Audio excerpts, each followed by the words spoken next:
What's going on, everybody? It's Captain 82 back here with another video. Just going to be a very quick video today, just going over my specs on my computer as well as what I use in Microsoft Flight Simulator in terms of settings.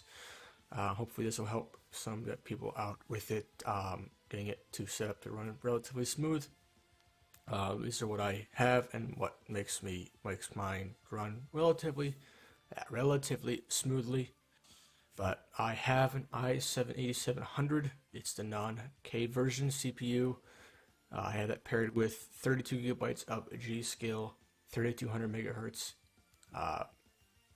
RAM, paired up with a Gigabyte RTX 2070 Super with a factory overclock on it, plus and then an extra 50 megahertz on the VRAM memory on that, and then I have my game loaded onto just an SSD. Nothing too special, not an M.2, just a regular SSD. In terms of settings, I just run it full screen. I run it just at 1080 by 1080. That's what my monitor is and what it supports, so that's what we have it running at. Global rendering quality is on custom because we make some adjustments down here, and that's why it's this as. I do keep VSync off, so it disables the frame rate limit using this. But I get about 30 to 40, up to 60 frames depending from the cockpit of a bigger plane versus a smaller plane. But it's all nice and smooth, very easily playable on these settings. Render scale, I keep that at 100. Anti-aliasing is at TAA, which is the highest setting on here. Terrain level of detail, I keep that at 100. Then all these are at ultra, and then the object level of detail is still at 100 as well. And then you get the volumetric clouds and the texture resolution, I keep that at 100, or ultra, not 100.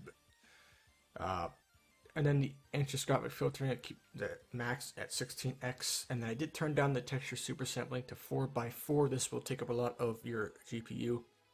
I think default is 6x6. For 27 Super, it would probably work at 6x6, but you don't really lose a whole lot at 4x4. Texture synthesis, I keep it at high. Water waves at medium. Shadow maps, I came down quite a bit, and it was about 2,000. It's down to 768, and then terrain shadows came down a little bit to 512. These don't make much of a difference in the game. It still looks crisp and clear and still really beautiful. Contact shadows and windshield effects, I keep it ultra. Gives it a little extra touch. I could lower these a little bit, and they would bring up the FPS a little bit, but where it is right now, it feels really good. So everything works smoothly on those. And ambient occlusion and reflections, I keep on high. Light shafts on ultra. Bloom is on. Depth of field, I have that on low. That is a big GPU using criteria, so keep that on low. Lens correction is off. Lens flare is on. And then I just have the generic plane models for AI traffic off, and then the multiplayer is on, just to make it a little easier. That will help with performance. In terms of traffic, I use the real-time online every time I can. Mostly every time I fly, I just keep it on, and I don't get any kind of negative impact on that. Again, that's all putting your data as well. So we'll bridge that tab in a second here. So I keep the ground vehicle density around 30.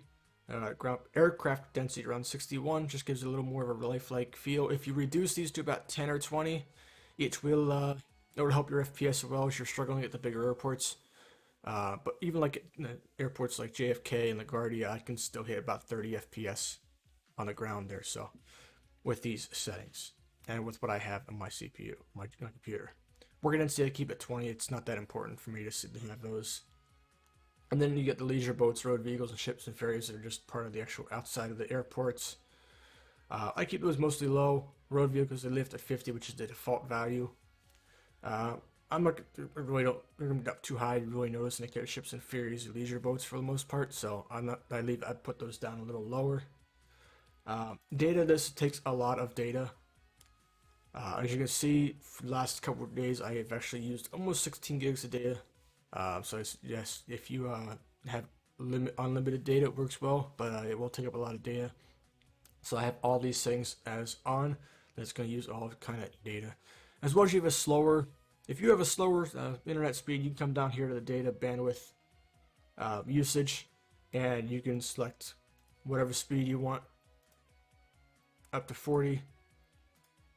And then it just tells how much bandwidth it can take at any given time. I keep it unlimited because I do have a 1 gig service. You can also turn the data limitation on, so you can limit it to a certain point. Whenever you hit a certain amount of gigabytes, it will just shut off the data. There's another important thing we'll cover on another video, which is the manual cache. For that, I'm just going to go over real quick. You have the rolling cache. It'll store up flight data kind of as you're flying, try to help render it a little better. And then you can go into the manual cache and manually select an area for it to cache. So when you're loading that, if you're flying that area a lot, it will just automatically generate easier and help performance, especially in the early flight. Flight model, I didn't touch this. So after modern, miscellaneous, you can change your language, you can change your pilot avatar, your co-pilot, your instructor avatar. Any accessibility, you can do minimum text size, all this. You can enable the developer mode. That'll give you the bar up here for slew mode and everything else. Whenever you're done, make sure you always hit apply and save. Sound, I turned the things a little down. They were a little loud, but everything here is pretty much on default. I didn't touch most of this. And that is all I have for this video, guys. If you liked it, please make sure you leave a like, subscribe down below. Let me know in the comments if you want to see a video on anything else onto here, any kind of challenges or anything else. And I will talk to you guys in the next video. Have a great day.